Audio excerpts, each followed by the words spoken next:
Hello any planners, आज हमें Itachi के बारे में कुछ पता चलने वाला है, तो इसे एंड तक जरूर देखना क्योंकि मैं एक्सप्लेन करने वाला हूँ नारुतो शिपुडेन का एपिसोड नंबर 135। और अगर आपने पिछले एपिसोड को नहीं देखा है तो प्लीज उसे ऊपर आई बटन पे जरूर चेक कर लेना, वरना ये एपिसोड समझ नहीं आएगा। तो चलिए शुरू करते हैं बिना किसी देरी के।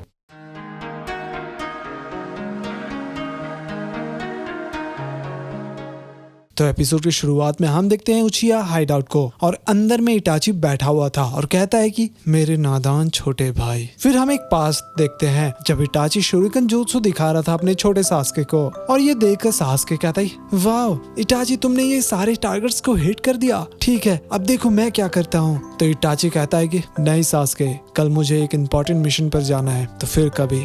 सास्के कहता है तुम हमेशा ऐसे ही करते हो। फिर इटाची उसे अपने पास बुलाता है और सास्के दौड़ा चला जाता है। फिर इटाची उसके सिर पर मारता है तो सास्के कहता है कि ठीक है, जाने से पहले ये देखो। इटाची मना भी करता है लेकिन सास्के कहाँ सुनने वाला था। थोड़ी देर बाद हम देखते हैं कि सास्के को चोट लग गया था और इटाची उसे उठाकर ले जा रहा था। फिर सास्के कहता है कि कल से मैं एकेडमी ज्वाइन करने वाला हूँ और अब मैं फाइनली तुम्हारे जितना ताकतवर बन जाऊंगा। ये सुनकर इटाची खुश नहीं दिख रहा था। फिर रात में हम एक घर को देखते हैं, वहाँ पर एक कॉन्बू कहता है कि इटाची, क्या तुमने सोच लिया? अगर नहीं सोचा है तो हमें ही कुछ करना पड़ेगा। तो इटाची कहता है कि नहीं रुको, मुझे थोड़ा और समय दो, मैं खुद इस मामले को देख लूंगा। फिर इटाची घर जाकर अपने माँ पापा से बात कर रहा था तो उसके फादर कहते हैं कि तुम्हें पता है ना कल कौन सा दिन है? तो इटाची कहता है कि कल मुझे एक मिशन पर जाना है, मैं उस मिशन के बारे में तो नहीं बता सकता। तो उसके पापा कहते हैं कि इटाची, तुम्हें पता है ना कि तुम उचिया क्लैन के लिए कितने इम्पोर्टेंट हो, तो ये बिल्कुल मत भूलना और कल मीटिंग पर पहुंच जाना। वहीं सास्के कहता है पापा सिर्फ तुम्हारी फिक्र करते हैं इटाची। तो इटाची कहता है शायद वो मुझसे नफरत करते हैं, लेकिन ये भी ठीक है। तो सास्के कहता है लेकिन मैं ऐसा नहीं सोचता।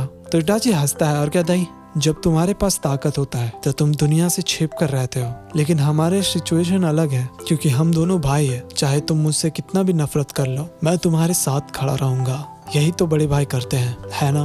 तभी वहाँ पर कोई आता है और इटाची को बुला रहा था। तो इटाची जाकर कहता है कि क्या हो गया, तुम सब यहाँ क्या कर रहे हो? तो वो लोग कहते हैं कल 2 लोग मीटिंग पर नहीं आए थे, तो तुम जरा बताओगे कि तुम क्यों नहीं आए? फिर दूसरा उचिया कहता है कि हमें पता है कि तुम एक ऑन बुक के मेंबर हो और तुम्हें कभी मिशन के लिए बुलाया जा सकता है, लेकिन हमारी तरफ से कोई स्पेशल ट्रीटमेंट के बारे में सोचना भी मत। तो इटाची कहता है हाँ मैं समझ सकता हूँ, अगली बार से मैं ध्यान रखूंगा। और कुछ? फिर वो उचिया कहता है कि जाने से पहले मुझे तुमसे एक और चीज पूछना है, क्या तुमने सिसुई उचिया के बारे में पता है? वो मारा गया है रिवर के किनारे। फिर दूसरा उचिया कहता है मुझे अच्छे से याद है कि तुम उसके बड़े भाई जैसे थे। तो इटाची कहता है मुझे माफ करना, लेकिन ये जानकर मुझे दुख हुआ। फिर वो लोग एक नोट देते हैं और कहते हैं कि सिसुई के पास ये मिला था। तो इटाची कहता है तो फिर इन्वेस्टिगेशन क्यों चल रहा है? तो वो उचिया कहता है कि मुझे नहीं लगता कि उसने ये खुद किया होगा, जरूर किसी ने उसे मारा है। तो इटाची कहता है सिर्फ देखकर तुम किसी के बारे में पता नहीं लगा सकते।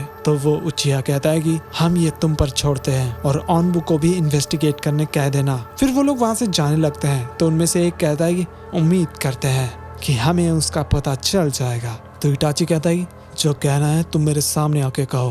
तभी हम देखते हैं कि सभी लोगों का शारिंगन एक्टिवेट हो जाता है और इटाची कहता है कि तुम्हें लगता है कि इसमें मेरा हाथ है? वो लोग कहते हैं कि हाँ बिल्कुल। तभी इटाची सबको धो देता है और कहता है कि जैसा कि मैंने पहले कहा था, तुम किसी को देखकर जज नहीं कर सकते, तुम लोग बस क्लैन करते रहते हो। तो उनमें से एक कहता है सिसुई और मैं तुम्हारे ऊपर नजर रख रहे थे, लेकिन तुम कुछ तो कर रहे हो। तो इटाची कहता है कि तुम लोग अपने क्लैन में इतने ऑब्सेस्ड हो गए हो कि तुम्हें कुछ भी उसके अलावा दिखाई नहीं देता। ये सब सिर्फ हमें गुलाम बनाकर रख देता है और कुछ नहीं। तभी वहाँ पे इटाची के फादर आकर गुस्सा करते हैं और बोलते हैं कि इटाची, आखिर तुम्हें हो क्या गया है? तुम कुछ अलग बर्ताव कर रहे हो और कल रात तुम क्यों नहीं आए थे? तो इटाची कहता है कि मैं ठीक हूँ, बस मैं अपना काम कर रहा था ताकि मैं नेक्स्ट लेवल पहुँच पाऊँ। तभी वो एक कुनाई फेंक देता है दीवार पर और कहता है कि मैंने बहुत सुन लिया, ये क्लैन के लिए अब कुछ नहीं बचा है और इस क्लैन के लोग भी बिल्कुल वैसे ही है। हम आगे कैसे बढ़ेंगे जब हमें सिर्फ इस क्लैन में रेगुलेशन के दायरे में रखा जाता है? तो उसके फादर बहुत ही ज्यादा गुस्सा हो जाते हैं और शांत रहने को कहते हैं। तो बगल वाला उचिया कहता है कि मैंने बहुत सुन लिया, अगर इसने कुछ भी कहा तो मैं इसे जेल भेज दूंगा, प्लीज सर मुझे ऑर्डर दीजिए। तभी वहाँ पर सास्के आ जाता है और चिल्लाकर कहता है बड़े भाई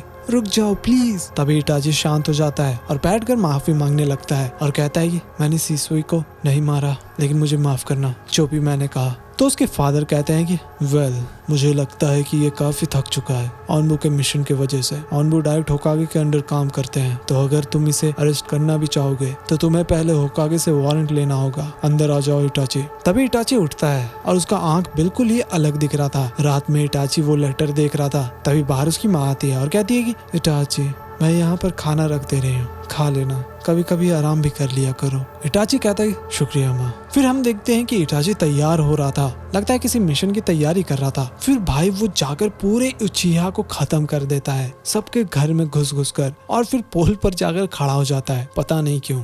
बैठा हुआ था। वहीं हम देखते हैं कि सास के घर जा रहा था। तभी वो देखता है कि उसके सामने लाशें पड़ी हुई थी। ये देखकर सास के घबरा जाता है और वो दौड़कर तुरंत घर चला जाता है। वहाँ पर उसका भाई था, अपना इटाची। ये देखकर सास के कहता है कि बड़े भाई ये क्या हो रहा है, मुझे कुछ समझ नहीं आ रहा। मेरे नादान छोटे भाई, मांग्यो के शारिंगन। फिर हम देखते हैं कि सासके गेंजुत्सु में फंस जाता है और ये देखकर सासके चिल्लाता है बंद करो, तुम मुझे ये सब क्यों दिखा रहे हो। फिर थोड़ी देर बाद इटाची रुक जाता है और भाई सासके का हालत कुछ ठीक नहीं था। फिर सासके कहता है कि आखिर क्यों इटाची, तुमने ये क्यों किया? ताकि मैं अपने ताकत का लिमिटेशन देख सकूं, इसके लिए तुमने हमारे क्लैन को खत्म कर दिया। फिर प्रेजेंट में हम देखते हैं कि सासके उचिहा हाइडआउट में जा रहा था और भाई अंदर इटाची मस्त कुर्सी पर बैठकर इंतजार कर रहा था। फिर हम फ्लैशबैक देखते हैं। सासके कह रहा था नहीं ये तुम नहीं हो बड़े भाई, मैं तुम्हारा बड़ा भाई बस इसलिए था ताकि मैं देखना चाहता था कि तुम कितने ताकतवर हो। मैं अपने काबिल के ओपोनेंट को ढूंढ रहा था और अब वो तुम हो। तुम अब मुझसे नफरत करोगे और तुम मुझे खत्म करना चाहोगे, इसलिए मैं तुम्हें जिंदा छोड़ रहा हूँ, वो भी अपने फायदे के लिए। तुम बिल्कुल मेरे जैसे मांग्यो के शारिंगन का इस्तेमाल कर सकते हो, लेकिन एक कैच है, तुम्हें अपने बेस्ट फ्रेंड को मारना पड़ेगा। इसका मतलब इटाची तुमने सीसुई को मारा? हाँ, और उसके वजह से ही मुझे ये मांग्यो के शारिंगन हासिल हुआ। नमाको श्राइन में जाना, जहाँ पर उचिहा क्लैन का सीक्रेट मीटिंग हुआ करता था, वहीं पर तुम्हें एक सीक्रेट डॉक्यूमेंट मिलेगा और तुम्हें पता चलेगा उचिहा क्लैन का jutsu। अगर तुमने भी उस jutsu को हासिल कर लिया तो तुम तीसरे इंसान होगे, इसलिए मैं तुम्हें जीने दे रहा हूँ। फिक्र मत करो सासके, मैं तुम्हें नहीं मारूंगा। अगर तुम मुझे मारना चाहते हो सिर्फ नफरत और बदले के लिए, तो जब तुम्हारे पास बिल्कुल मेरे जैसा आँख होगा तब आना मेरे पास और मुझसे लड़ना। तभी प्रेजेंट में इटाची कहता है कि तो इस शारिंगन से तुम कितना देख सकते हो? सासके कहता है कि मैं कितना देख सकता हूँ, लेकिन मैं देख रहा हूँ कि तुम मेरे कदमों में मरे पड़े हो।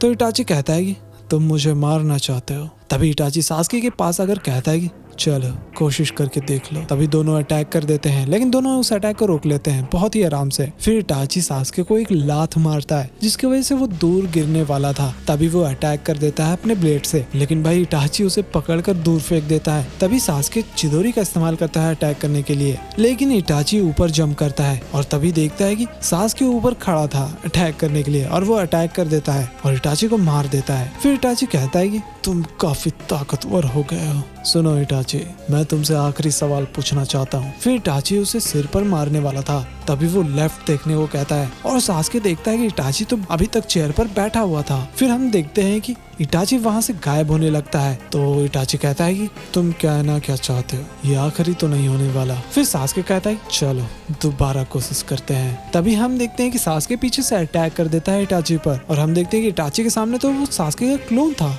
इटाची कहता है कि केंजुत्सु। हाँ। फिर सासके कहता है कि मुझे सिर्फ आखिरी सवाल पूछना है और शांति से उसका जवाब दो। भूल गए तुमने क्या कहा था? वो तीसरा कौन है जिसने शारिंगन को हासिल किया? बताओ मुझे। तो इटाची कहता है कि हाँ, तुम्हें क्यों जानना है?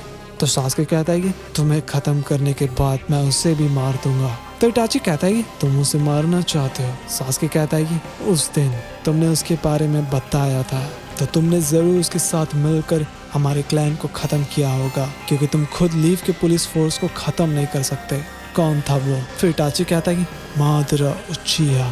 ये सुनकर सासके शॉक हो जाता है। मादारा उचिहा? लीव के फाउंडर मेंबर में से एक मादारा उचिहा, और जिसने सबसे पहले मांग्यो के शारिंगन को एक्टिवेट किया। तो ये एपिसोड यहीं पर खत्म हो जाता है। तो अगर आपको ये एपिसोड पसंद आया तो प्लीज वीडियो को लाइक और चैनल को सब्सक्राइब करना तो बिल्कुल मत भूलना। खैर मिलते हैं अगले एपिसोड में, तब तक के लिए बाय बाय।